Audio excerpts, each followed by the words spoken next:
All right, all right. It's Tuesday night. It's time for another episode, third week in a row of the Rain Race podcast. I'm your host, GT Rain Chris. Alongside me, over to my, nope, that's not it. Over here, Stu, off in the Esses. How you doing tonight?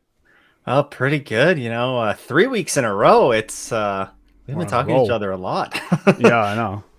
Just, yeah, we're on a roll with these right now. I mean, the sports car news, the sports car races haven't stopped. But unfortunately, like all good things, this is going to be the end of that 3 week streak because unless all hell breaks loose and the WEC and IMSA announce like a full merger in the next week, we're not going to be on for next week. So whatever, you're getting a third episode tonight. We got a stacked amount of news to discuss today. We have the IMSA battle on the bricks. I on think I got. on the Yeah, bricks. I think we finally settled that battle on the bricks to recap later on in the episode.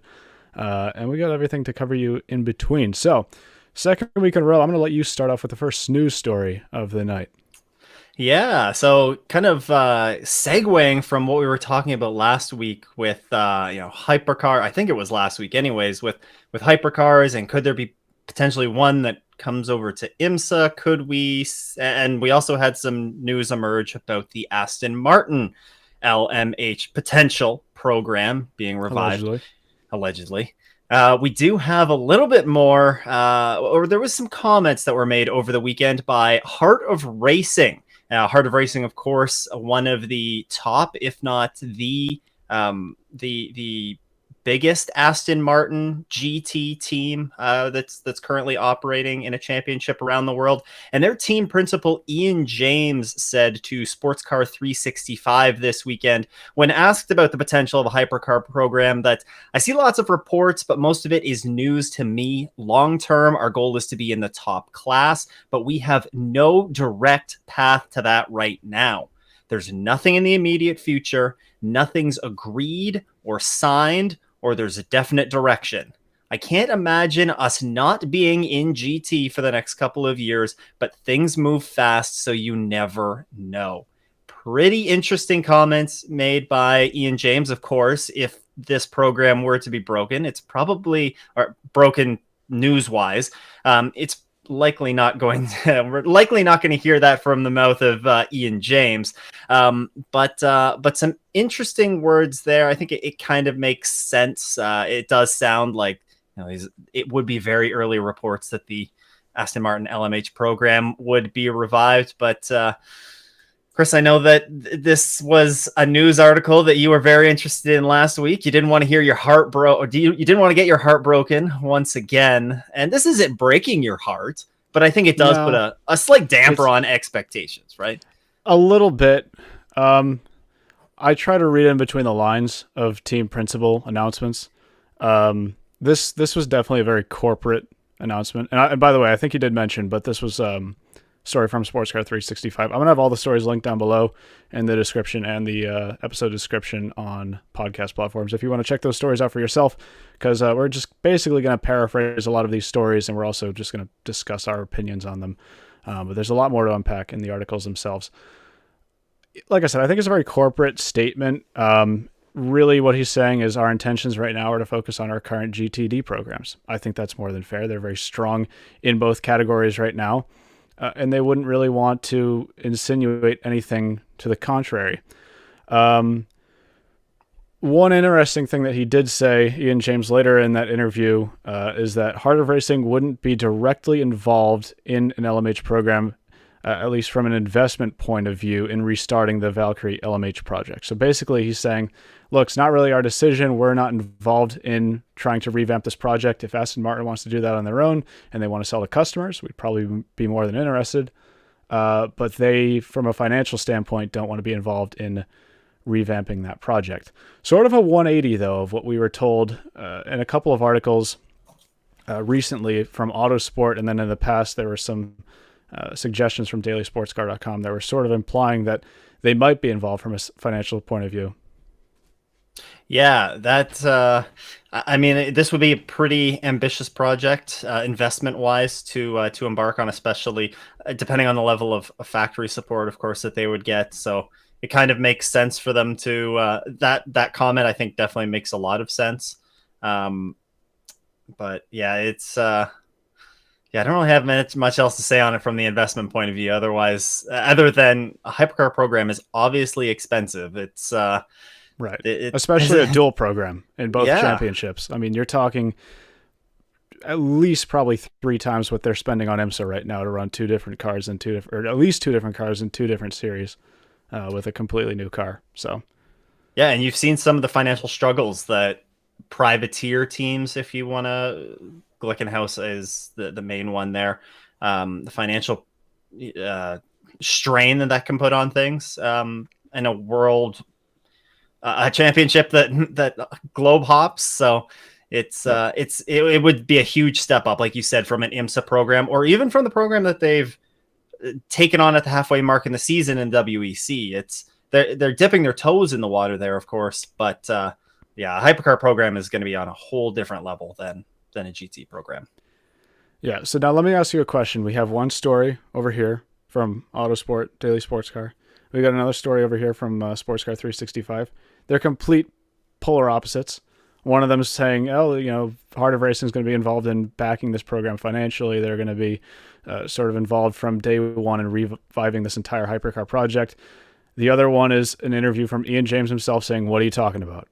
So is there some bluffing involved here? Is this, like I said, is this a little bit, maybe I'm in denial. All right. Maybe I am truly in denial. And I still want to see that V12 Cosworth hypercar.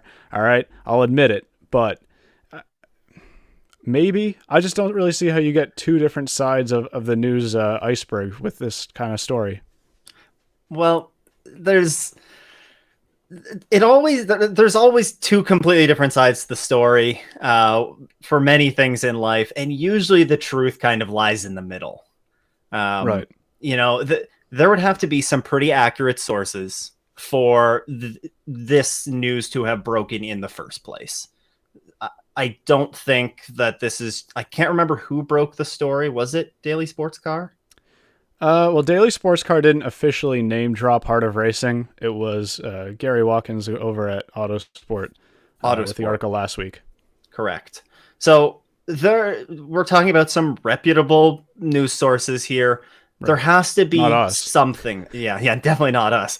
There has to be something there. There has to be something to base this off of, whether they're just exploring it, revisiting the program. That's probably pretty realistic. Companies reevaluate these things all the time.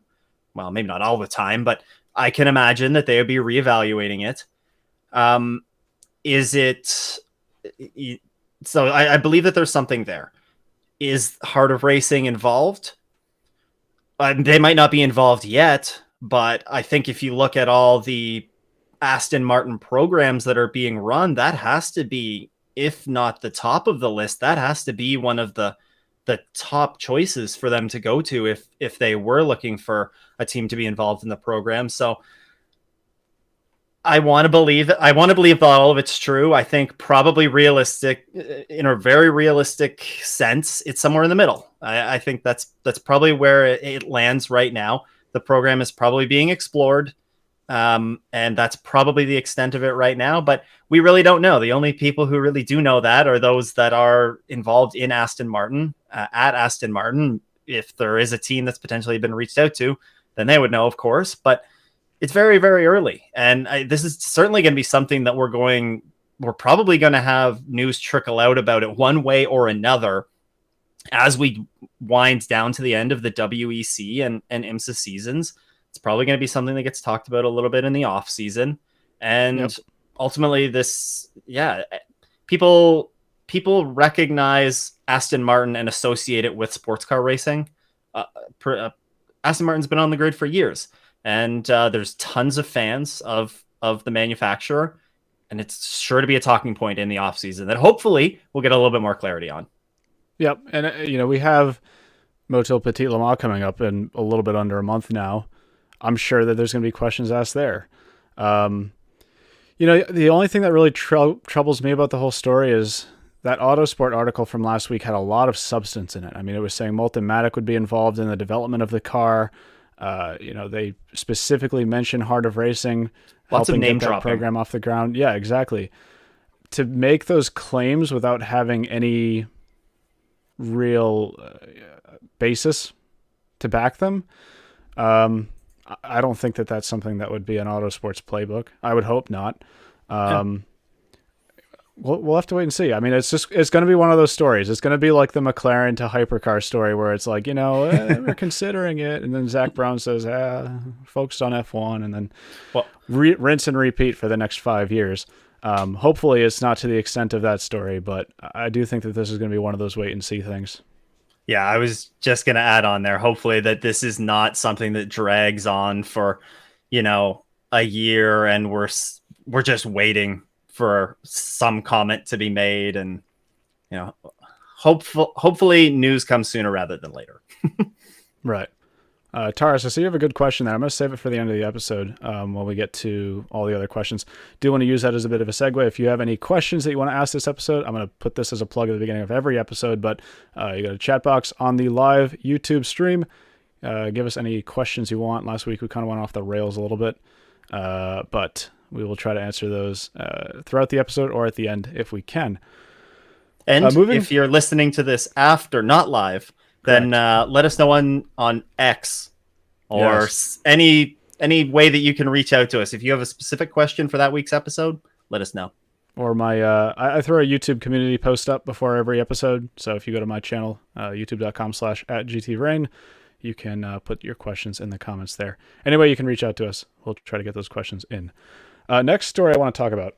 One of the things that sort of got, it's a lot of fun, that got mentioned sort of as an aside note before, and then it got its own story, is that Wayne Taylor Racing with Andretti Autosport is planning on having an active Formula One driver racing for them at the Rolex 24 next year. Those are the only details we got. Didn't get any further information on what car it would be. Didn't get any further information as to what F1 driver that may be.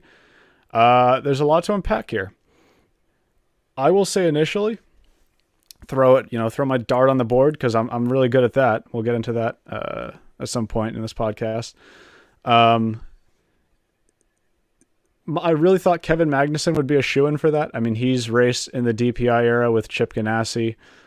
He was a driver that was signed to race the Peugeot 9X8 in the FIA World Endurance Championship. And that all sort of fell through when he re-signed with Haas. It just sort of made sense to me. He's an active Formula One driver, put him back in a sports car.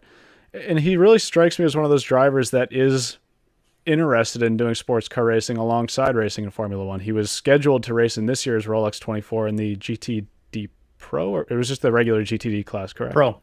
I think it was Pro with his dad. Right. In a Porsche. That, of course, fell through because I believe he had a wrist injury at that point. Had to get that healed up and was unable to do that race this year. And then later on in the day, Philippe Albuquerque put out a tweet that he probably shouldn't have, but because he did, I'm now entitled to talk about it.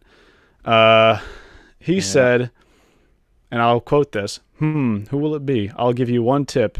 He is doing really well this year. And then I pulled up the Wikipedia article for the current Formula One standings. And I was looking through it, and I was looking at the championship and the race results, and I was like, all right, well, Fernando Alonso is a driver there that stands out, but it couldn't be him because Wayne Taylor explicitly said it's not Alonso. He already won with the team in 2019. Maybe a driver like Lando Norris, a few podiums now with that recent one in Singapore this past weekend. Maybe. I mean, he's racing the Rolex 24 in 2018 with United Autosport. Throw that out there as a potential. But Stu, let me ask you this. It's kind of a rhetorical question, honestly. If I say name one driver in Formula One that's been doing really well this year, give me a name. Oh, it's Nick DeVries, right? Maybe. There's a story to touch on that later. Yeah, that's actually true. Maybe another Dutch driver though is what I had in mind. Oh, so I got the country right. Well, I think Max Verstappen is pretty good. I think he's been doing all right in F1 this year, I'd say. He's not interested in sports car racing though, is he? I mean, he may have mentioned it once or twice. He may have said that he wants to race at the 24 Hours of Le Mans. Maybe. But yeah, I mean, like you said, ask any single person you want what driver's doing really well in F1 this year. I think most people are going to say Max Verstappen. one of the stories of the year, if that's true, as far as I'm concerned, because Oh, yeah. really he didn't strike me. And again, I don't. This is all speculation. Okay, this is unfounded, baseless. Me getting hyped up just like that Aston Martin story. Okay, but for Albuquerque to say that, it just really, and also he deleted the tweet, as I mentioned, which sort of to me insinuates that this is something sort of a big reveal that they're trying to keep under wraps, or maybe it's not fully finalized yet and they don't want to establish any unfounded hype. But just sort of reading between the lines, I sort of jumped from Kevin Magnussen probably to maybe Max Verstappen. Originally, when I saw people saying that, I was like, no, there's no way. Max Verstappen doesn't really seem like the type of guy who's going to go race for Wayne Taylor Racing in the Rolex 24. If you told me that it was Le Mans, I might say maybe, because he has expressed interest in doing that race. There was a report a couple of months ago that came out that said that he's interested in trying to do some GT customer racing with his own Verstappen.com team. Try to get some either junior level drivers or drivers from esports up into some real racing ranks. And I sort of saw that as a potential for him getting into sports car racing. This one didn't really stand out to me, though. But if it's true, what a massive story for IMSA. I mean, this is... I mentioned in the first podcast back, I said the Rolex 24 these past few years has been lacking that real world-class driver, I think, that's going to draw in people. You really can't get any bigger than that. Yeah. Yeah, and look, I did not see this Felipe Albuquerque tweet until... That's because Albuquerque, my bad. Quick, yes. Albuquerque was not quick enough deleting the tweet, but I got a screenshot of it. So beautiful. But I had not seen this tweet until earlier today, and honestly, going into this, there was a couple names that were flowing through my head. I honestly thought before seeing this tweet, I thought that Lance Stroll could be a serious candidate for that. Sports car racing, he's done the Rolex 24 before, checks that box. Aston Martin, it would have coincided so nicely with Aston Martin bringing a hypercar program. But also there is a tie between Aston Martin going to Honda engines in Formula One, and of course Acura being and the relationship, the sister company with Honda. So I thought that made sense. After seeing this, I'll be honest, the first driver that came to my mind was Lando. I think Max is, of course, the first one that comes to mind when doing really, really well. And I do think that Red Bull Max is going to do what Max wants to do at the end of the day. But I think that Lando would also make sense. Of course, he hasn't had as good of a season as Max, but still having, especially as of late, that McLaren has been coming on a lot better. But you're right. You can't not think of Max with this. And regardless, if it's Lando, if it's Max, if it's somebody that's not mentioned here, that we didn't just talk about, that's still going to be a big world-class name that is coming to the Rolex next year. And you saw the crowd you saw the pictures. If you weren't actually physically there for the Rolex this year, then the pictures say it all. It was jam-packed there. It was, I think they said it was the highest attended Rolex 24 since... Highest on record. Okay, perfect. So you got to think that if there is going to be an F1 driver there next year, it's probably going to be even bigger, which is wild to think about. Right. I mean, that's, and not just from an attendance point of view, but also from just watching online point of view. Yeah. I know at the beginning of the Rolex 24 this year, even though I was there, I could hear Heintal on IMSA radio talking about IMSA TV crashed at the start of the race. So they would definitely need to beef up their capabilities for video streaming if that were the case. But like you said, even if it's not Verstappen, current F1 drivers with the pull that F1 has right now is guaranteed to pull in at least thousands of probably new viewers to the Rolex 24, people who might not watch otherwise. It's great for the series. I hope that whoever it may be ends up panning out. Again, another wait and see story. We can speculate on this all we want. Oh yeah, it's pretty unfounded. It seems like Wayne Taylor doesn't want to let us know who it would be until the end of the Formula One season, which I believe is at the end of November or beginning of December this year. Beginning of December, because Vegas is, I think, the last or second to last weekend, and no, maybe it is the end of November. This isn't an F1 podcast, all right? So I'd say, yeah, look around that late November, December-ish time frame for any formal announcement on this. Got a couple people commenting. Carlos Sainz, I mean, maybe he obviously just won past race out. He got pole fits in the bill of Monza. doing really well. It fits the bill of doing really well. There's some people, I know, Anas right beneath said, a Ferrari driver driving an Acura. You know, I think that this brings up a good point. I don't think that there's actually a lot of manufacturer/team conflicts. There were a lot of people from the start who were saying, oh, it's probably going to be Verstappen or Sergio Perez or one of the Alpha. I actually think you said one of the AlphaTauri drivers because of that Honda connection. And I think there might be some substance to that, but I don't think that that's necessarily a deal breaker for drivers that aren't in that camp. You know, you look at, take Ferrari, for example. They're not racing in IMSA in the GTP category, at least yet. We talked about that last week. I don't really see why Scuderia Ferrari or Ferrari as a company would be against one of their drivers racing at the Rolex 24, considering that you're talking a month plus to the F1 season start. Apart from maybe the idea that any F1 team might be a little bit leery of it because driver gets badly injured at the Rolex 24, obviously that has massive implications for their Formula One program. But I don't see one manufacturer or team over the other in that position, except for maybe Mercedes. Only reason I say maybe Mercedes is that they're probably the biggest company that's actually rivals with Acura from a car standpoint.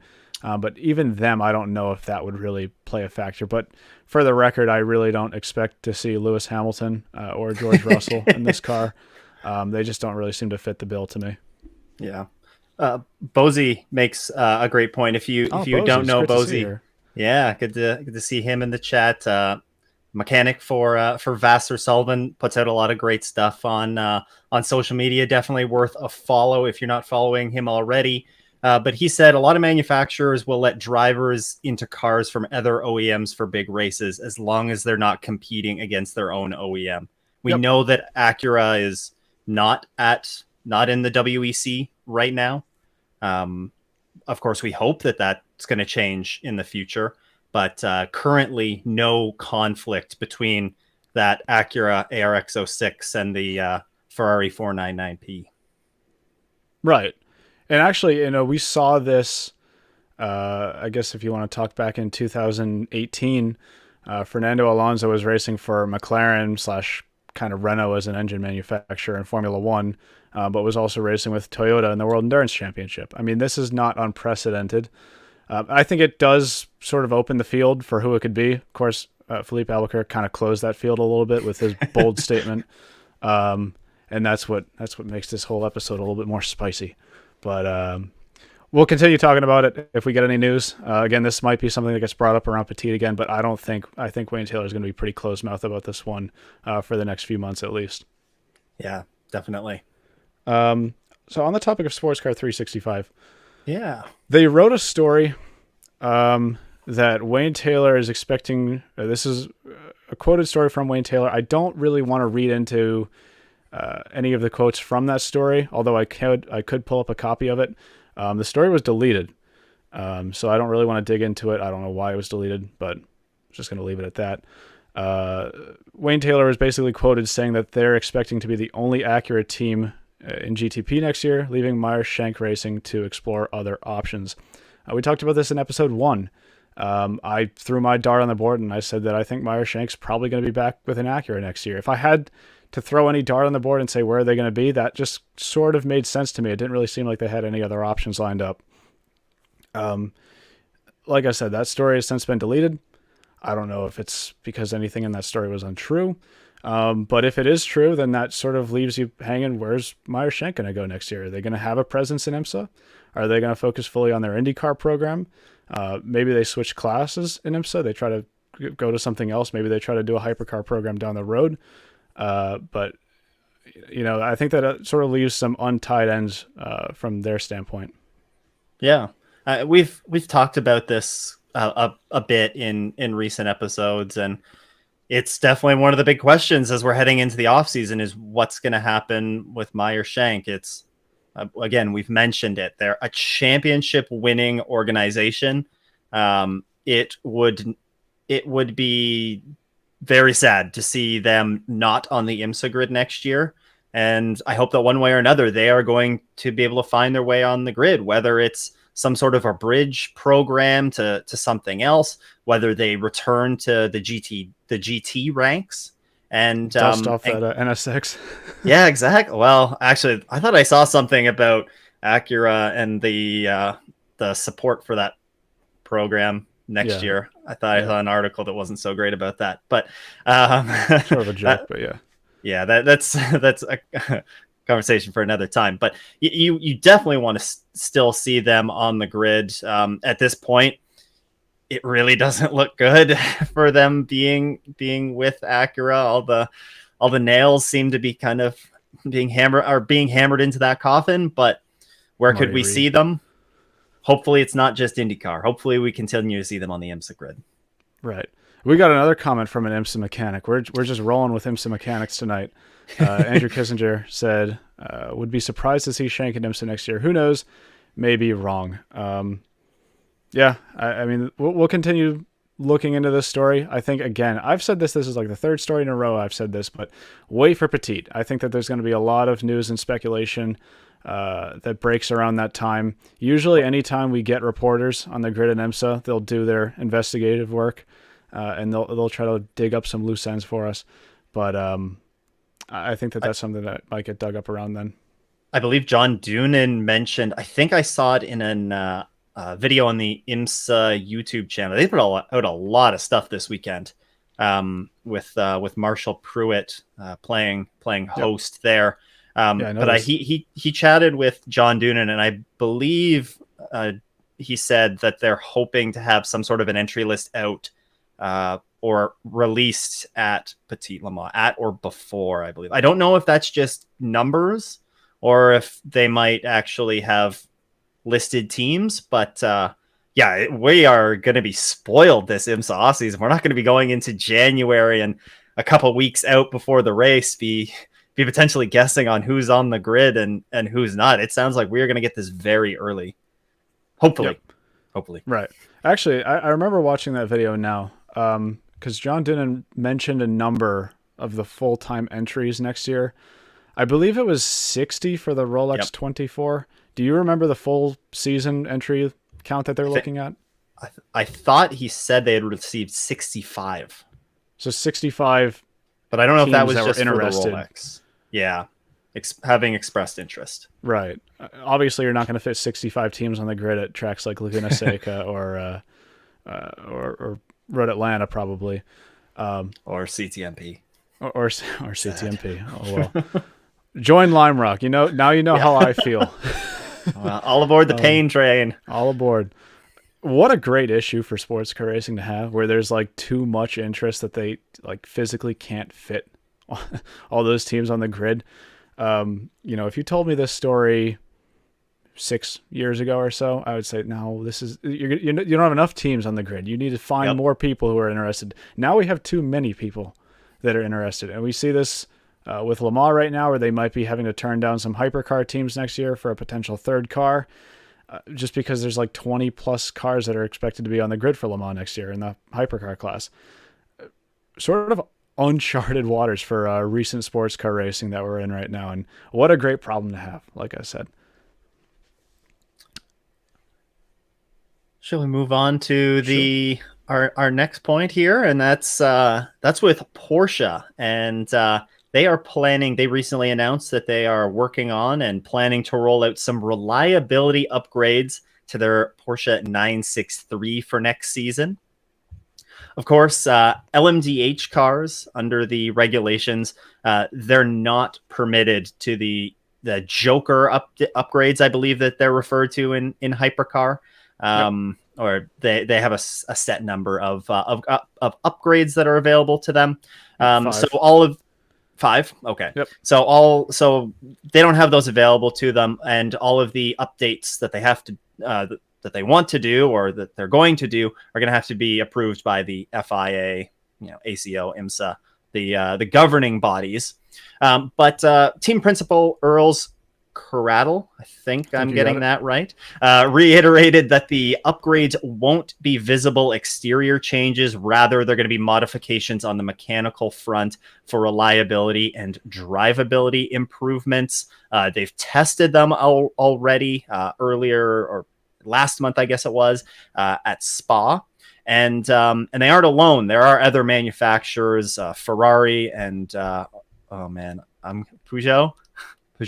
If the North American pronunciation, you might get flamed by some Europeans, but they might be asleep right now, so you might be in the clear. The manufacturer whose name starts with a P. Yep. They are also evaluating some updates. So we have seen all of the manufacturers in IMSA have had their reliability issues at various times this season. We've seen Cadillacs catching on fire. We've seen, Porsches, they had their issues at the Rolex, BMW as well. Everybody's going through some growing pains. Porsche looking to roll out some updates. Do you have what are your sort of thoughts on that? I think it's pretty straightforward what they're trying to do, just improve the car. Right. I mean, and the article mentioned, again, this is another article from Sports Car 365. We're rolling with their stories this week. They mentioned that there are some drivability issues with the current car. Obviously, there's two different things that make a race car fast. Number one, there's just the outright pace that it's capable of, and then there's also how comfortably can you drive at that pace. If you have a car that's capable of setting a 1 minute, 10-second lap around a track, but it's so difficult to drive that the drivers are only getting 1 minute 12s out of it, it's not really doing you that well. So some things that they mention along the power steering front, I'm going to try to improve that system, just make it easier for the drivers to perform more consistently with. I think part of the LMDH regulations is that they're not really allowed to do many performance upgrades to the car. And also Porsche doesn't really need performance upgrades on the car after the Indianapolis weekend. But certainly extracting just Road America. Yeah. Certainly just being able to extract a little bit more ease out of that car when it comes to driving in an endurance race, especially, is very important. I mean, let's see. There was something else I wanted to say on that note. So they were testing those changes on the car at Spa last month. In the first episode back, we mentioned that Porsche was out at Spa with a WEC test car alongside the BMW LMDH test. They were testing with those upgrades at Spa.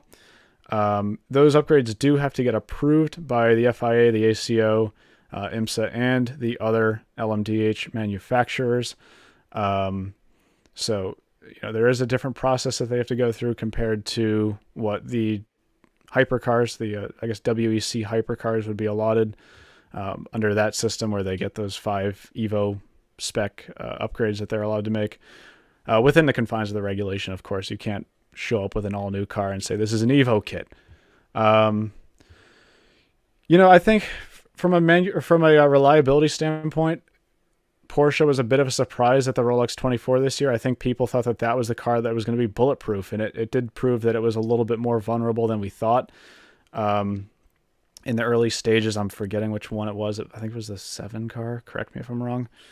Had that bit of a stop on the exit of the first horseshoe, and then just did a quick reset on the car, and I think it was all good after that. But the cars weren't really as bulletproof as we thought they were. Part of overall performance in sports car racing is if you have a car that's really bulletproof, you're able to push as much as you possibly can out of it. Whereas something on the opposite is sort of similar to what we were seeing with BMW at the Rolex this year, where I think they had a little bit more pace that they were capable of getting out of the car. They were just sort of holding it back a little bit, maybe driving at 95% just so that they didn't run into those reliability issues. There were talks at the Rolex that, could an LMP2 win? Oh yeah, there were serious sure. reliability concerns with all of the manufacturers. Yeah, and it wasn't just down to the manufacturer's parts on the car. There were also concerns with the spec Bosch hybrid system, Which we didn't there really were run issues into with, right? I mean, not to the extent that people were sort of hyping up, but yeah. But yeah, I mean, there's work for all these teams to do when it comes to reliability on the cars. You can, until your car is completely bulletproof. We're even seeing Toyota. People think Toyota in the World Endurance Championship is bulletproof. They've had some races this season where they haven't been able to finish due to reliability issues. So there's always areas to improve there. All right, let's see. See if there's any comments that were relevant to that one. Don't really think so. So we'll jump on to the next story. Flying through the stories today. EnduranceInfo.com reported that it is very likely that we will not see a second Cadillac run by Chip Ganassi Racing in the World Endurance Championship next season. This is despite some rumblings earlier in the season that suggested otherwise. If that's true and they aren't able to put a second car on the grid next year, I think that really does put them at a disadvantage compared to the other hypercar manufacturers, or most of the other hypercar manufacturers, at least. There's a lot of things that come with not having a second car on the grid. First of all, you have half the car or half the program, I guess, to gather information for setups. Very important for a race like we had at Fuji, where there's very limited dry running. Free practice 2 is the only real dry running that they had before the race. If you had 2 cars versus 1, that's twice as much data effectively that you're able to work with. Big thing for getting a car off the ground there. Less opportunities to make strategy calls in the race. We've seen this at Le Mans in the past with the World Endurance Championship right now. They don't have intermediate tires anymore. So you're either on slick tires or you're on wet tires. If you're at a track like Le Mans, it's kind of hard to decide between the two because one part of the track can be completely wet, other part can be completely dry. We saw that this year as well. If you only have one car, flip a coin, see which, pick one and run with it. Of course, they had more cars at Le Mans this year. Cadillac had 3.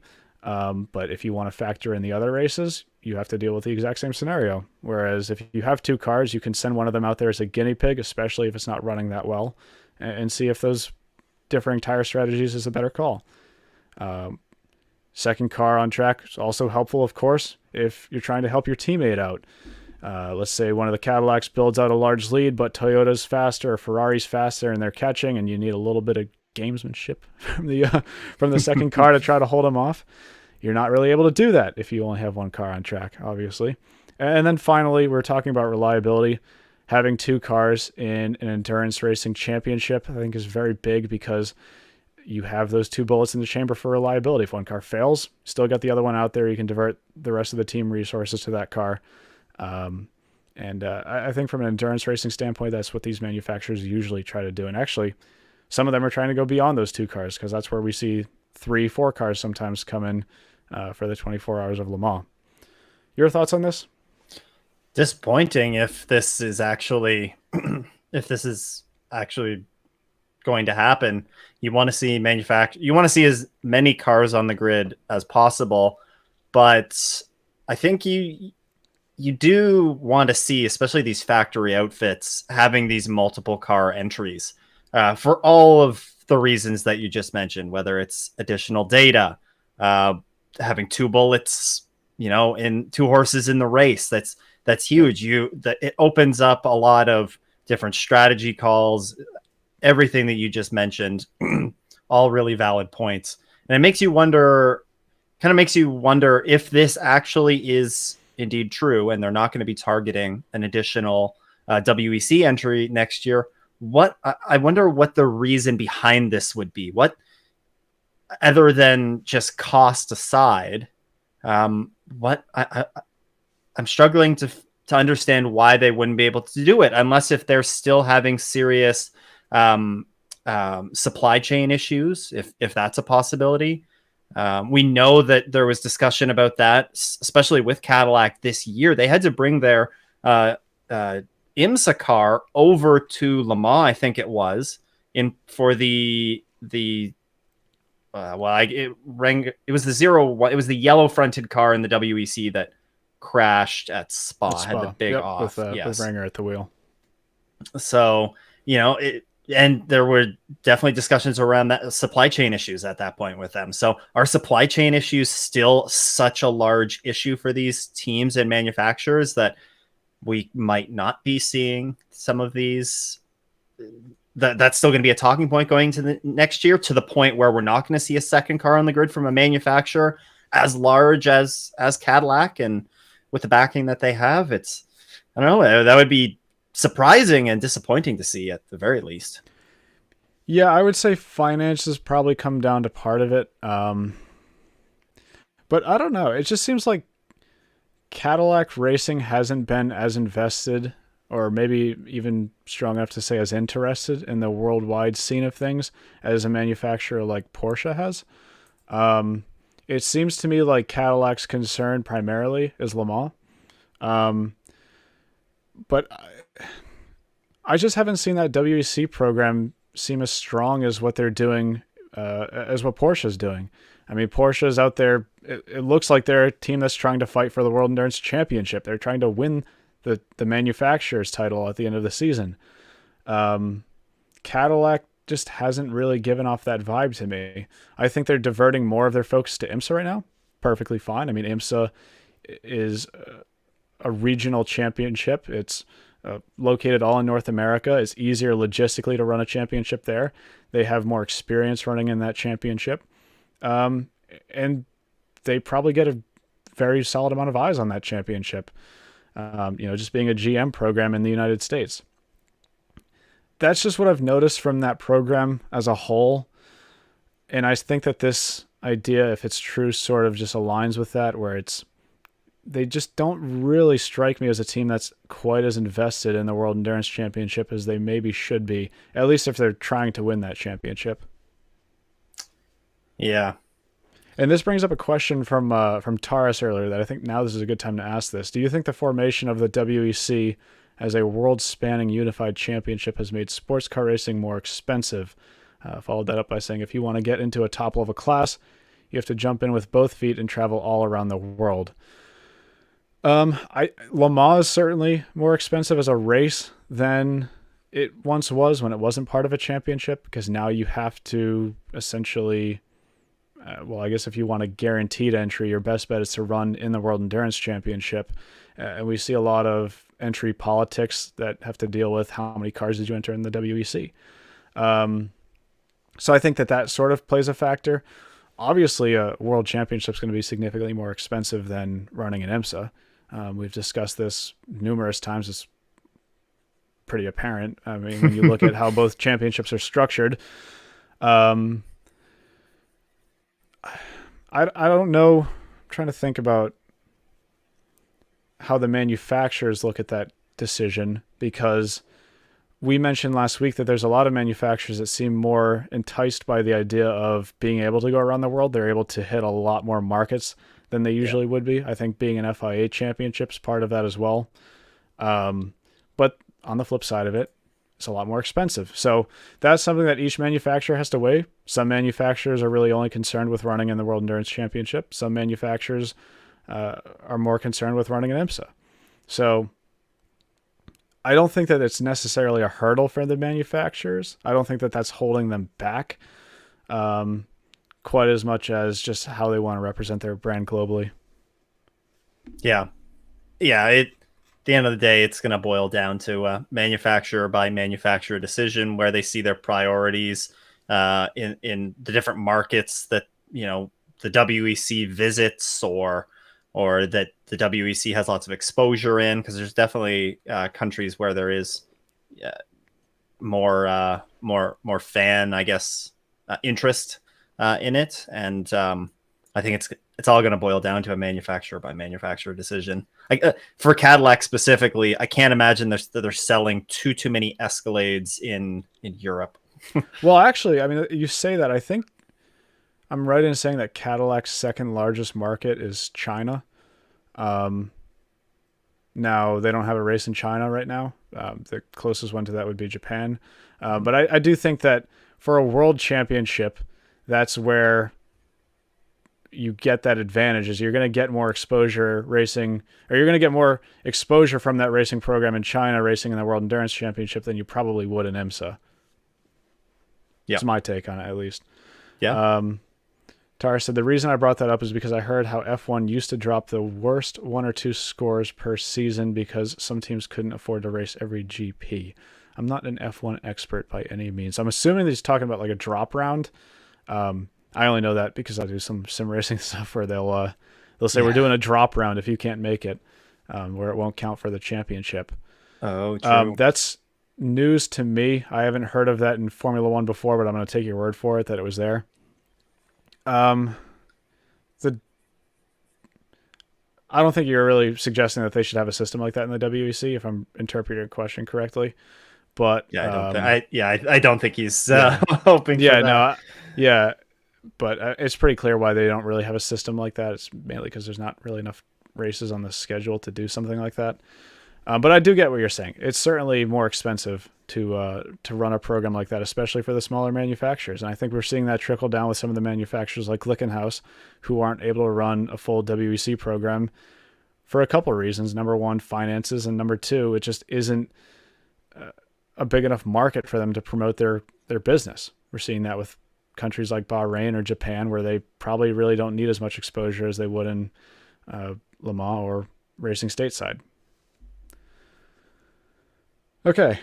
I think we got like 2 more stories to cover, and then we'll do a nice IMSA Battle of the Bricks recap. No, on the Bricks.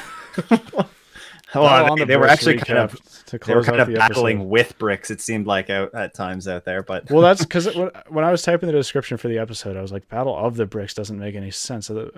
But all right.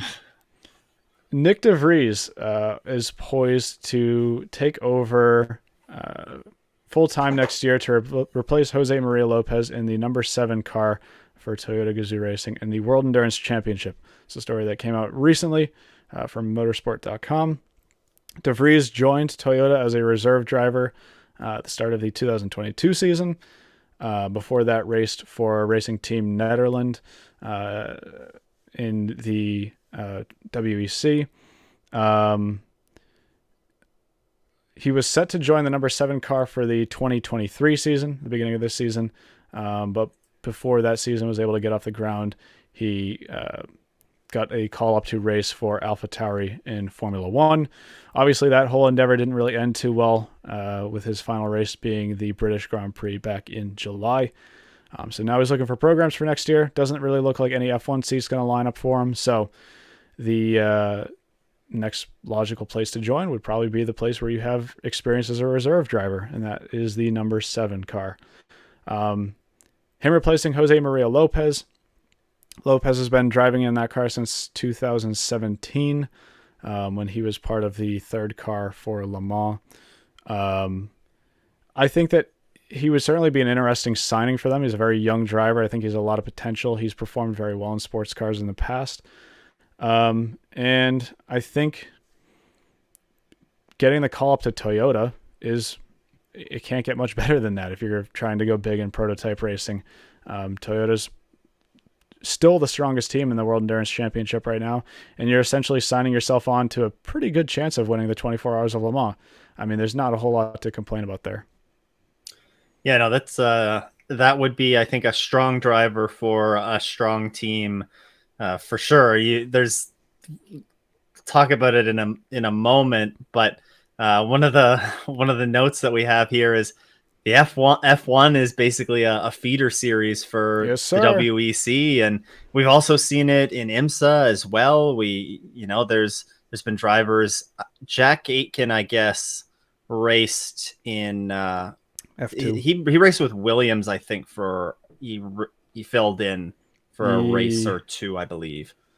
I think when George went up to Mercedes a couple of years. Yes, correct. Yeah, when Lewis had COVID and George went to Mercedes, Jack Aitken raced in the Williams. Yep, you got it. So we're starting to see these, the drivers that don't stick in Formula One, which there are going to be plenty of them, you may look at them and say, oh, they're failures, but they're really not. They're still one of the best drivers in the world, and it's not a coincidence that they're falling in with these manufacturer programs and immediately stepping in and having significant impact in those programs. We've seen it with Aiken this year. Toyota's done this with a number of drivers in the past. Brendan Hartley, was in F1. A number of the drivers in their program have been in F1 or were close. And this is just another one of those. This was confirmed, correct? This isn't. Well, no, it's not confirmed. Or is this speculated. It is heavily Rumored? likely. Okay. So this would just add to that list then. Right. Hasn't been added yet, but would add to that list. And like you said, Toyota, is there a better program to fall into right now in terms of an opportunity to win the 24 hours of Le Mans? Toyota's got to be probably the top of that list right now. Right. Yeah, I mean they're the team to beat. I mean, obviously they didn't win this year, but you can never count them out for the 24 hours. And actually, I thought of it while you're talking about it. Antonio Giovinazzi too went from Formula One over to the Ferrari hypercar program. We are a feeder series. F1's a feeder series now. So yeah, like it or hate it. All right. And the other driver that sort of ties into that whole discussion that you sort of hinted on that got brought up this week. Again, still rumors, nothing concrete yet, but Mick Schumacher is being reported by multiple sources to potentially race in the one of the two Alpines next year in the FIA WEC for the Signatech team. That would be great for him. I think that he was really trying to get another F1 seat. Didn't really fall into the cards this year. People sometimes look into IndyCar for Formula One drivers if they can't find an F1 seat. But I'm really glad that sports car racing is being seen as a legitimate offering. I think that it really speaks volumes to the state that sports car racing is in right now. Like you said, it's not really, I wouldn't consider it a demotion by any means to go from one of these lower F1 teams to a top tier prototype team. Of course, you're not going to get the same exposure that you're getting in F1. You're not going to get anywhere near that, but these are still fully fledged factory programs. They're extremely competitive. Sports car racing, at least in the prototype ranks right now, is almost as competitive as it's ever been. I think it's a great place for these guys to go. We're getting a couple more people throwing Kobayashi did the same with Toyota. Sebastian Buemi did the same with Toyota. Hartley, I'm going to make an exception for because he raced Porsche first and then went to Toro Rosso and then went to Toyota. So Kvyat. Danny Kvyat, yeah. I'm telling you, it's a feeder series. I think that about covers it for the news that I wanted to discuss, the news and rumors, we'll say, that I wanted to discuss for this episode. There was some more. I mean, this has been a stacked news week. I encourage you to go check out some sources for sports car racing news if you want to catch up on the rest of it, because there's some stories that we just didn't even touch on because we'd have to be here for another hour to hint on all of those. So those are the ones I wanted to talk about. Again, all those stories are going to be linked in the description and in the show notes on podcasting platforms. But it is time to review the IMSA battle on the bricks. Stu. Yes. So we are going to talk about the main, lots of the main takeaways from the battle on the bricks. If you have not watched the race or don't want to find out who won, then now's a good time to pause and wait for Thursday, I believe it is, when the IMSA channel, IMSA YouTube channel, will have the entirety of the race up there. But just hopping into the GTP class here, and it was a pretty dominant race for Porsche and their 963s. Of course, this is a Penske-owned track, Indianapolis. And they definitely owned this place. They protected their house as the number 6 of Nick Tandy and Mathieu Jaminet crossed the line 17 seconds ahead of their sister number 7 Porsche, who crossed the line in second. The number 25 BMW, who had BMW had a solid weekend. Well, except for turn one. We'll talk about that in a moment here. But they rounded out the podium in third place. Talking about some of the issues, and there was plenty to talk about coming out of this race. I think if we talked about all the incidents, like if we talked about all the news stories, we'd be here for a number of hours. But really, the big one, I would say, or one of the big ones that happened in this race was lap one, turn one. Lap one, turn one at Indianapolis is the way that the corner is very wide opening heading into it, and it quickly funnels through the corner and is pretty narrow on corner exit. That invites some carnage to take place. You'll see it in IndyCar. You see it certainly in the NASCAR races that have taken place on this track. It's definitely a corner that you want to keep an eye on and try and avoid carnage when carnage occurs. Lap one, turn one, there was the 0-1. The yellow Cadillac was got a good run down the long front straightaway, went to pull out on the two Porsches to the outside. They were 3 wide into turn one, and it is not wide enough to be 3 wide on corner exit. I believe it was the number 24 BMW that was directly beside him when it started to narrow up. And then they also had, I believe it was the number 10 Wayne Taylor Racing Acura to the right of them, 3 wide on corner exit. There was not room for it. Contact was made. The 24 got some contact or got some damage. The number 01 spun around in front of the entire prototype field virtually and collided with the number 60 that caused some damage on both of those cars as well. So three good cars sustained damage in this turn one incident. Really, though, I think it should be pointed out, it was kind of a miracle that more cars weren't involved in this, don't you think? That was a wild event that happened in turn one. Yeah, we talked in last week's episode at the end when I made a joke at you, saying you better not sleep through the IMSA race at IMS. Well, sort of unrelated, but I woke up early that morning to watch the race at Singapore in Formula One. And the night before, I was up late watching the Sandown V8 Supercars race. So I told myself, you know what, I'm going to go take a nap, one of those early afternoon naps. The race doesn't start until 2. The race started at 1. So I wake up, and you can imagine the surprise on my face when I saw there were only 2 hours left in a 2-hour and 40-minute race. I missed all of that carnage at the start. I did try my best to catch up on all of it. I talked about it last week. It seems like it's almost unavoidable. I think that was sort of one of the rarities, though, is where they actually crashed further into the corner. It seems like usually somebody will miss the braking or somebody will try to send it 4 wide into turn one. They'll crash more on the straightaway. Here we just saw too many cars going 3 wide through the turn itself, and just got to end wrong for somebody. Unfortunately, in this race, it was the 01 Cadillac. After a contact with the 24 BMW, like you said, kind of unavoidable. I don't believe, did IMSA take any action on that one? No, I don't believe so. Just sort of a racing incident type of thing. The 01 Cadillac really just can't catch a break this season. Doesn't matter if they're racing in IMSA or in the World Endurance Championship. It seems like every single race where they really have a shot, they're just wiped out. Either wiped out or they have an issue on their own. And this race was certainly no exception. Yeah, it was another tough one for them. I think the number 24 BMW is another one that has been struck by that bug.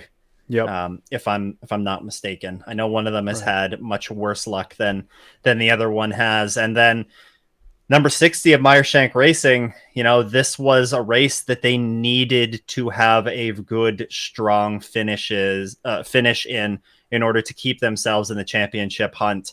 And while they didn't sustain the obvious damage that the 01 had, the 01 I don't know if it had a tire go down, but it had a good chunk of its nose that was missing, and they had to pit for emergency service, which essentially immediately took them out of contention, just because of the sort of penalty that's applied to them for taking emergency service. But the number 60, they went around the track for a whole stint with damage as well, and weren't able to repair that until a later full course yellow, which we'll talk about in a second. But it was disappointing to see three strong cars get taken out in the first corner. But I think it's probably what we kind of expected there to be some carnage in turn one, and just fortunate that more cars weren't taken out in that incident. Definition of disappointed but not surprised. Yes, disappointed but not surprised. Well put. Going back to the race results though, and this first lap incident did a lot of good things for the number 31 Action Express Racing Cadillac. They managed to navigate through this carnage. They were the beneficiaries, picking up a number of positions. They started in, I believe, 8th in this race, and being able to, of course, they're in the thick of a points championship. They actually emerged from this race finishing in 4th, just off of the podium, but that is good enough for them to retake the championship points lead. It's a very, very tight battle there, with the number 10 Wayne Taylor Racing Acura 3 points behind them in the GTP class standings, and they are 5 points ahead, or sorry, the 31 is 5 points ahead of the number 6 Porsche Penske Motorsports 963, which won this race. So there's a heck of a championship battle going on in GTP that's going to come right down to the wire in this championship. I mean, go ahead. Just a quick note, you really can't get much closer with IMSA points. I mean, I talked last week about how IMSA's point system is 385 points for a 385 points for a pole and a win. It's 350 for a race win, 35 for a qualifying on pole. When you're talking about the top 3 being separated by 5 points after how many races have we had this season? Incredible. I mean, we are coming down to essentially a grandstand championship finale at Road Atlanta. You think about like the NASCAR Cup Series, where it's literally just by design, it's that system of whoever finishes in front of the top 4 in the final race is the champion. Well, in IMSA this year, we kind of got the same thing, except this one's not really set up by design. This is just pure coincidence that these 3, I guess you can even include beyond the top 3, are this close in the championship. Incredible, really. It's gonna be a good episode of Win the Weekend, I think, coming out of Petit Le Mans. Definitely. The other major talking point, sticking with the GTP class cars in this race, though, huge point of confusion under that full course yellow that the number 60 was able to box under and repair some of their damage. I believe it was under that one. The 31 Action Express Racing Cadillac got around the 2 Porsches under full course yellow conditions. There was discussion on the broadcasts on, was there something that happened on pit road that, the 31 was supposed to be ahead of them for whatever reason? What happened? Because they were running, Pipo Derani was running side by side with, I can't remember if it was the 6 or the 7 Porsche, but they were running side by side for at least a full lap, maybe 2 full laps, while everyone was trying to figure it out. Well, we got a bit of clarity from, I think Calvin Fish mentioned it on the NBC broadcast. And then we also had the information also trickled across to Hindy and the IMSA TV crew. But there is, in the regulations, what is it? Rule 46.5.2. You've probably heard this before, but the main meat and potatoes of this rule chunk is cars that are not following the instructions of race control in a timely manner may lose their positions to cars who are responding as instructed. And that is understood what happened under this full course yellow condition. There was the prototype wave by of the GT class cars, and as I believe I understand it, and everything that I've seen is indicated that the Porsches, whether the message didn't get relayed to them in sufficient time, whether they just took too long to respond. Ultimately, the 31 responded in an appropriate amount of time. The two Porsches did not. So IMSA deemed that the 31 going out and passing the two Porsches on the track was perfectly legal, and they allowed the 31 to restart from that full course yellow condition in the race lead. A pretty confusing moment that we saw unfold on the broadcast, and wouldn't be surprised if we see some further clarification from IMSA, whether it be in the rule books, in the rule book potentially ahead of Petit Le Mans, or at another point potentially in the off season to address this and make things a little bit more clear, not only for competitors but for fans as well. So, what were your thoughts when this was all unfolding? Confusion, to put it blunt. Nobody really truly understood what was going on until that rule was read. I want to read the entire rule 46.5.2, if I may. And please don't fall asleep on me here. I'm going to try to keep it brief. Just because I think there's some clarification that needs to be done here, and I'm still frankly confused. Here we go. GTD Pro and GTD cars must remain in running order and remain left. And when instructed by race control, eligible LMP2 and LMP3 cars must move right and in single file past any GTD Pros and GTD cars to take position ahead of all GTD Pro and GTD cars and behind the GTP cars. GTD Pro and GTD cars must fall back to facilitate the prototype class split. This is the important part. Cars not following the instructions of race control in a timely manner may lose their positions to cars responding as instructed. If you're reading between the lines there, it doesn't explicitly mention the GTP class. It says eligible LMP2 and LMP3 cars must move to the right, stay in single file. And then there's a separate rule that does mention the GTP cars. And it says LMP2, LMP3, GTD Pro, and GTD cars must remain in running order, move left. And when instructed by race control, eligible GTP cars must move right and in single file past any non-GTP cars to take position at the front of the field behind the safety car. Cars behind the safety car must fall back to facilitate the GTP class split. When I saw that, it just made me a little bit confused. So I'm not sure if this is just me misinterpreting the rules or if this is just sort of a weird way the rules were written. But that rule 46.5.2 doesn't really make mention of the GTP class to me, being able to pass if the cars are not listening to race control in a timely manner. I don't know. Your thoughts on that?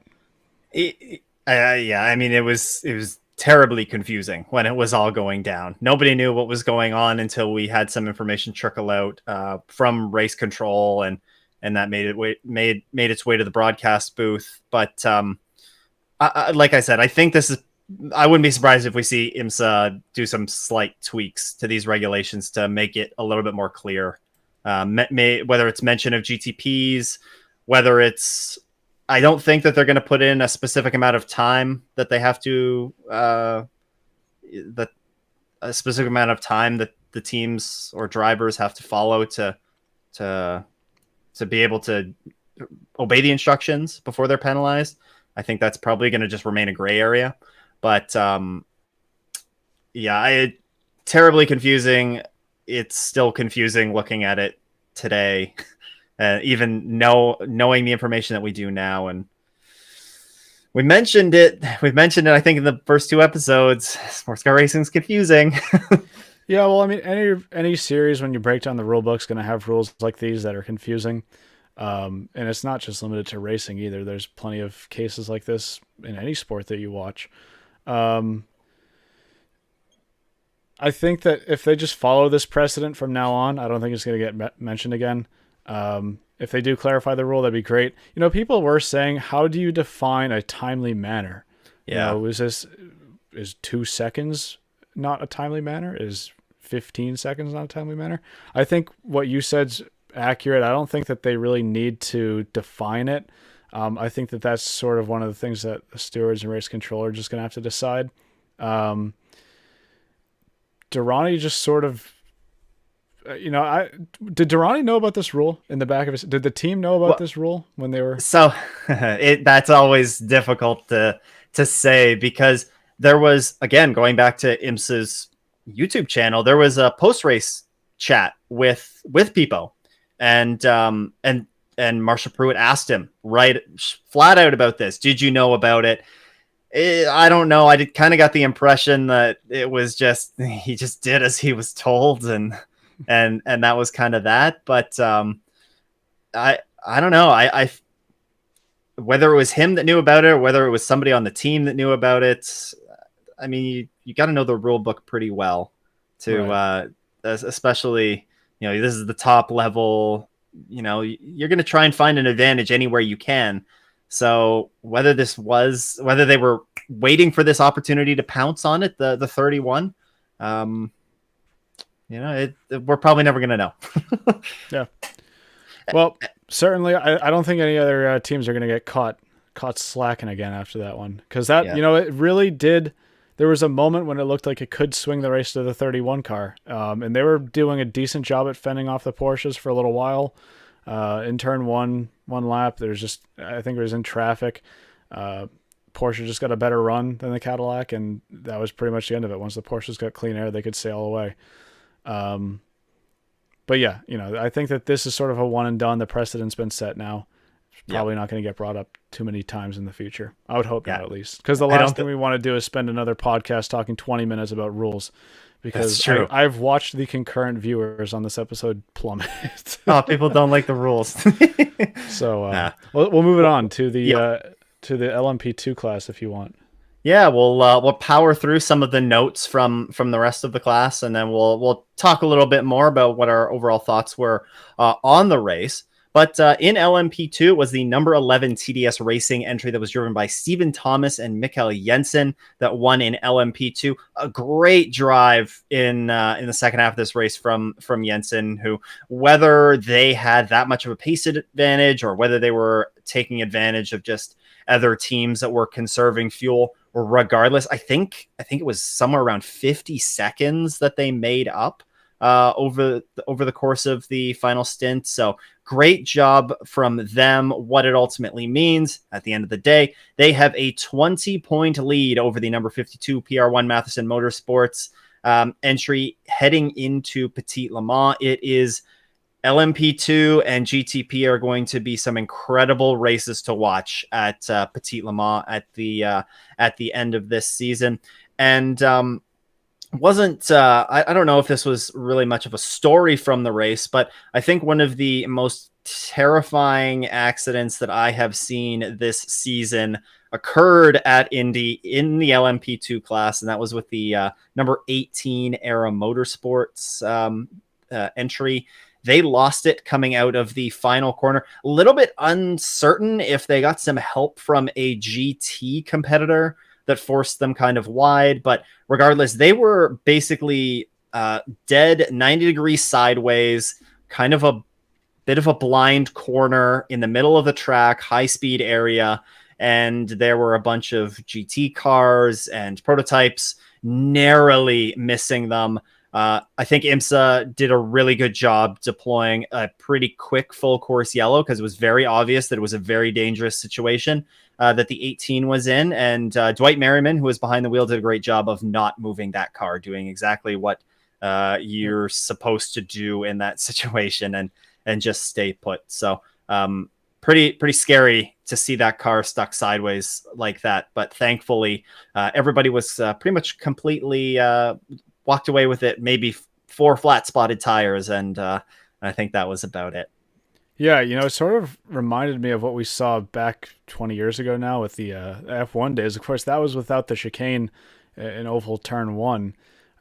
Ralph Schumacher had a crash similar. It looked similar to that, at least. Now, I didn't see the actual crash itself because I don't believe it was caught on camera. I think just the aftermath of it was, but the way the car was positioned on the track afterwards sort of looks similar to that. Like you said, great job from all the drivers, no matter what class they're in, to avoid that one. It certainly could have been a lot worse than it was. Definitely. And Definitely. also, it was noteworthy because that caution is what led to the whole drama with the 31 car. So you're right.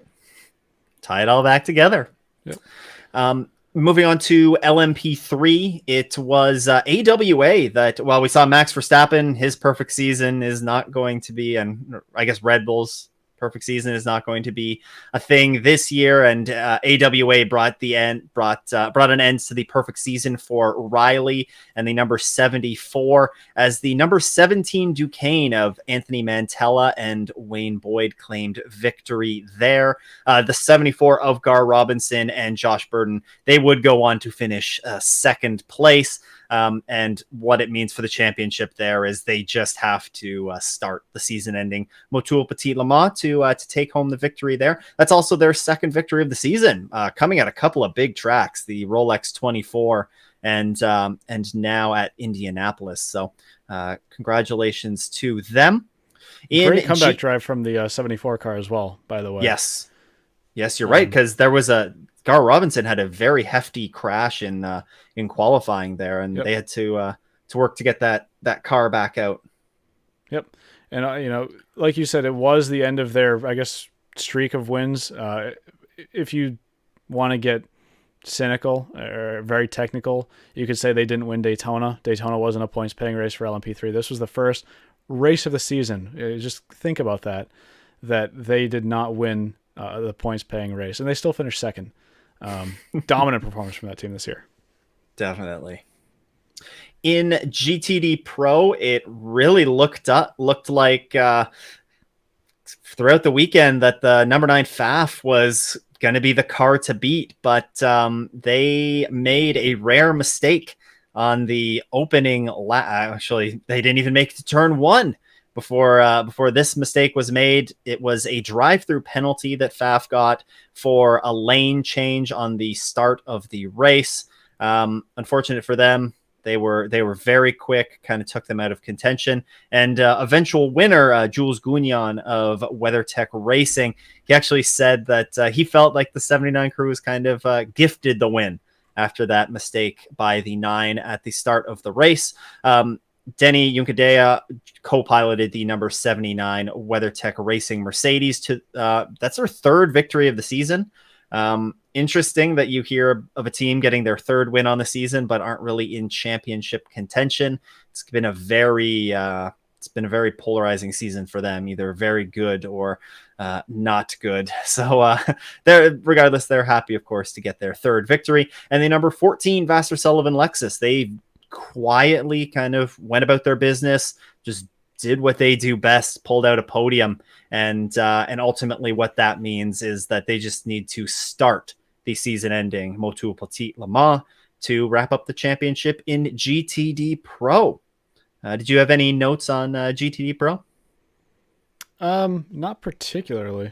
Nothing to add on. We'll just say that. Nothing. You covered all of it. The Mercedes were strong as well this weekend. Not to take anything away from the 79, the FAF was strong. The 79, those Mercedes were very strong as well, and that showed in GTD, where it was the number 57 Windward Racing Mercedes of Russell Ward and Patrick Ellis that took the victory in that class. They had a heck of a battle with the number 78 Lamborghini and Loris Smanelli in the closing laps. There was some beating and banging that was going on there. Notable for the Windward Racing crew, they actually they won the Michelin Pilot Challenge race this weekend as well. So they won the weekend. Yes. So good for them. The 57, they have had terrible luck in the WeatherTech Championship this year. Nothing seems to have gone right for them. But they had a very strong weekend at Indy throughout that team. The 78 Lamborghini was able to hold on for second on the podium. And surprise, surprise, we haven't seen any good results from this team this season. The number one Paul Miller Racing BMW was right there at the end, and they finished on the podium. With that third place finish, they have clinched the GTD title, the full season championship. They have also wrapped up the Sprint Cup championship as well. I actually don't even think that Paul Miller Racing needs to show up at Petit Le Mans to wrap up that championship, which I believe it was Shay Adam on the IMSA TV broadcast or IMSA radio broadcast. I think she mentioned that has never been done before. So a dominant season from Paul Miller Racing on that front. This race was not without some moaning and groaning moments, I would say, especially the early portions of the race. It was not just the lap one, turn one incident that you would see some head shaking at. There were plenty of incidents that went on in the opening stint of this race. GTD cars, LMP2s. Surprisingly, we didn't see that many LMP3 moments in this race, but lots of I want to say driving standards issues in the first part of this race. What were your thoughts on the number of incidents that we were kind of seeing in the early going of this one? It did get cleaned up a good amount for the second half of the race, but first half of the race was pretty messy. Yeah, I think part of that's down to the track. I think Indianapolis, the road course, no matter what series it is, sort of breeds that style of racing. We noticed that in some of the IndyCar races, and it's certainly no stranger to the sports car races that have taken place there in the past either. One thing I did notice is that I don't know if they just had a change in race control or something, but IMSA seemed to be a lot more trigger happy handing out penalties this weekend than they might usually be. Where they might chalk something up as a racing incident in the past. They seem to be dishing out a lot more penalties this weekend than I seem to remember them doing usually. Yeah, I think there was an incident with two LMP2 cars, and I think both of them ended up actually getting a penalty from it, which I don't know if I've ever seen in recent memory that happened. Felt like a bit of a WEC race with the strict race control at times. One of the things that I took away from the race, from qualifying at least, is that in the GTP class, especially in qualifying, the tires were not getting up to temperature. I don't know if that's something that's really unique to Indianapolis. Of course, the cars aren't running with tire warmers or tire blankets, or they don't have tire ovens like they used to have in the World Endurance Championship. And I know that was a talking point in the WEC earlier this season with them getting added back at Le Mans, simply because cars couldn't stop crashing at Spa in the opening laps. But it seems very apparent to me at Indy this weekend, and to the point where I was just wondering if it was abnormally cold out. I think I checked the forecast though when it was the current temperature during qualifying, and it said that it was in the upper 60s, low 70s. Really gets me wondering what we're going to see for the nighttime hours at Petit Le Mans this year. I know when I went to Petit Le Mans in 2021, granted it was a mid-November race that year, got down to probably the low 30s at night. If that's what we were seeing out of the cars when it was upper 60s, low 70s, sort of makes me start to wonder what we're going to see at night for those races, or for Petit at least. Thankfully, there is the second compound of Michelin's that are going to be available at Petit Le Mans. I think it's I can't remember what they call them, but they're specifically made, I think, for those cooler nighttime conditions. I think we saw them at the Rolex. They might have brought them out at the Glen as well, if I'm not mistaken, or made them available at the 6 hours of the Glen due to some questionable weather conditions. So hopefully that's going to relieve a lot of that. But I think you're right. It did seem like maybe some of these issues were being caused by tires not coming up to temp right away. Maybe there was a little bit of drivers not being super familiar with the track. I think it's no secret that it was the first stint is when lots of the AM drivers are in the car, and of course they're going to be prone to some more mistakes as opposed to the pros being in the cars. But maybe not having the best familiarity with the track. There was probably a bunch of factors that kind of brought that messy opening stint. And you made a note here about a single car spin, but I think it's the second half of this note that really, resonates with me. It's not a great look for casual fans that are just tuning in and seeing, single car spins or drivers ramming into one another and causing avoidable incidents. So yes, I'll agree. That's not really my point with that comment. I was more talking about, so this was the yellow with the LMP2 car that spun, the Aero Motorsports car, that caused the entire controversy with who's out in front between Action Express and Porsche.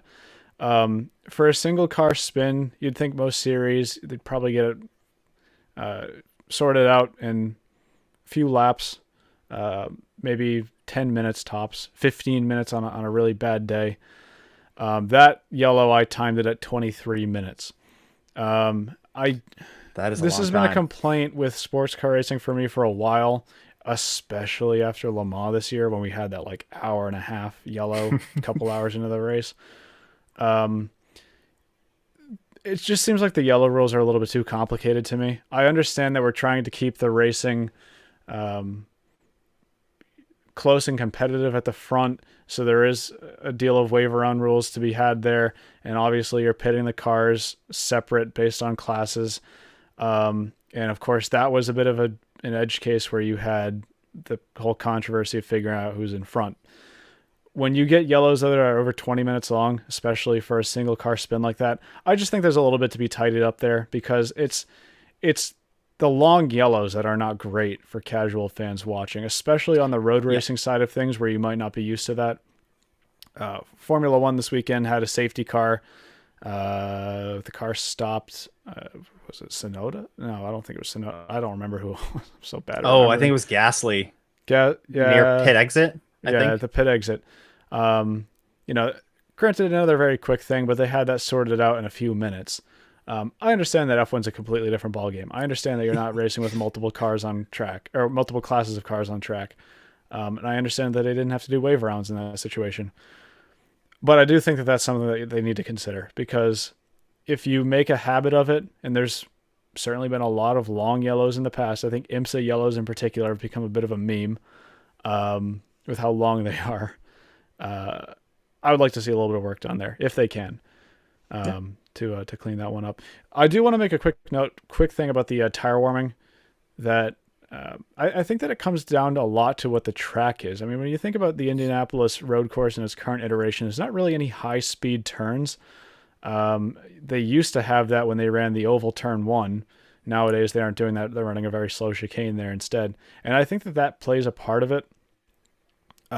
When you look at the corners there, most of them are low-speed corners. There's a couple exceptions. You can say the quick left-right flick of a chicane, if you even want to call it a chicane.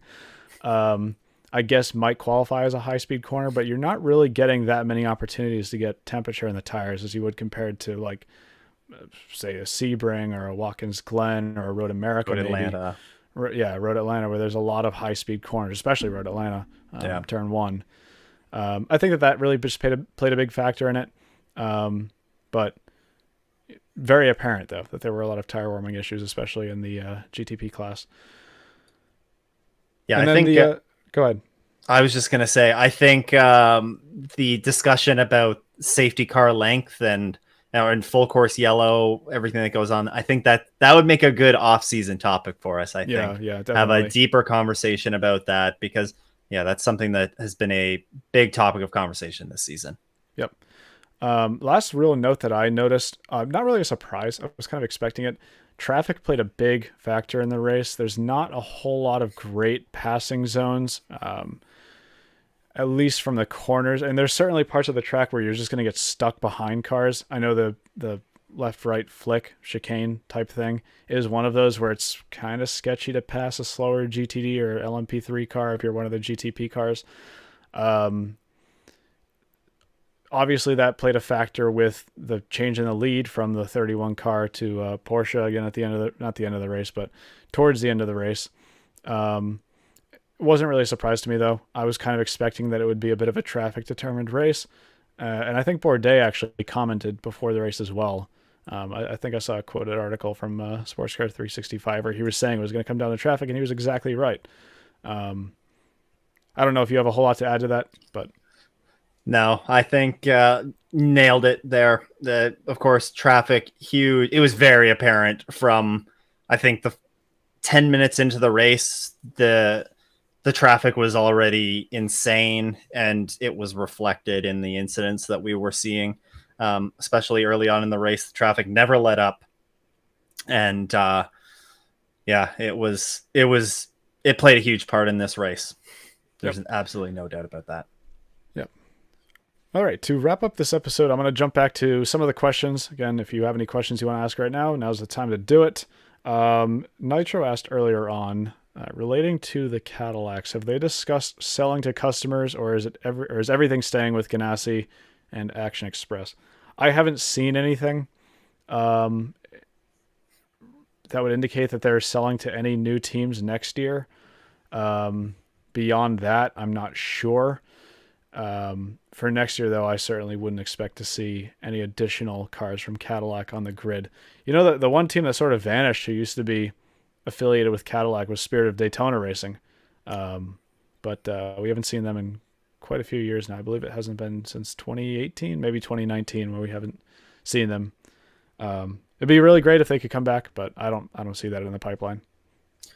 I think Laura Wontrop-Klauser, the head of that program, I'm pretty sure they mentioned wanting to do it, wanting to have customer cars available, but wanting to do it and being able to do it are two completely different cans of worms. Exactly what I was going to say. Let's see. I don't know what the record is for the most finishers of an IMSA race, but we had 46 out of 48 at the Indianapolis race, despite the crashes. Would have been 47 had the 54 P3 car not broken down 2 laps before the finish. Pretty impressive stat there. Yeah. Although there was a lot of attrition, actually, no, there wasn't a lot of attrition in the race, because I would classify attrition as cars that were unable to finish because of either contact or mechanical failures or something along those lines. Although there was a lot of contact and beating and banging in the race, like you said, there wasn't a lot of attrition. And I think that is one of the takeaways from that one. You know what? Maybe it was. I think it was NASCAR raced at Bristol the night before, so maybe they got the drivers. They were watching that and they were inspired. Yep. Remove the wave by and allow to pit under yellow. I would sort of agree with that to a point. I'm going to save a lot of those talking points though, because I think you got a good point. We should save this for the off season. But can of worms for North American series, they do close the pits. I don't think any series is really any major series is really an exception to that. NASCAR does it, IndyCar does it, IMSA does it. I sort of question why. I kind of wish they weren't closing it under yellow. I understand that there's a whole it's unfair to people that have pitted under green, but then again, there's the opposing side to that where it's unfair to people who would pit under the yellow. I'll talk about that more at a later date, I think. Anyways, I think we got enough to wrap this episode up. I think you have one more talking point, though. Before we close, what were your honest thoughts on this race? This is the first time that IMSA's been to Indy in since 2014. Was it what you expected? Was it better than you expected? What did you think of it? I think it had its moments. The big story in IMSA right now that I think people aren't stranger to is the fight in the top class. I think that's what the majority of people are tuning in to see right now. And there just wasn't that much of a battle in the top class. I mean, the 2 Porsches were sort of going at it for a little bit in the race. Obviously, the 31 was there for a little bit. I would say it was a very average race. I don't think that it was necessarily a bad race. It had great moments in some of the GT classes. If I had to give it a grade, I guess on an F to A scale, I would say it was probably about a C race, right in the middle. In terms of what I was expecting, it had, I want to say it had less attrition than I was expecting, less carnage than I was really thinking there would be. So from that standpoint, I think it's good. For next year, though, we're looking at a 6-hour race next year, not a 2 hour and 40-minute sprint, if you want to call them sprint races. If they can just have the classes be a little bit closer, or have the cars in the classes be a little bit closer, it was going to be very hard to beat Porsche this weekend because they've tested there recently. Yeah. Penske owning the track, they've put dozens of hours testing there, daytime, nighttime, everything. So it was going to be very hard to beat them this weekend. They already had probably a great knowledge for the setup rolling into the race. But yeah, I think it was a pretty average race. What about you? It was, for me, it was kind of what I had expected. I wasn't expecting the racing to be exceptional.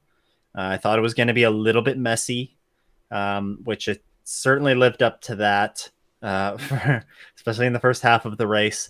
Definitely, like you said, had its good moments. I think it's going to be a race that we don't really remember much of when we look back on this season.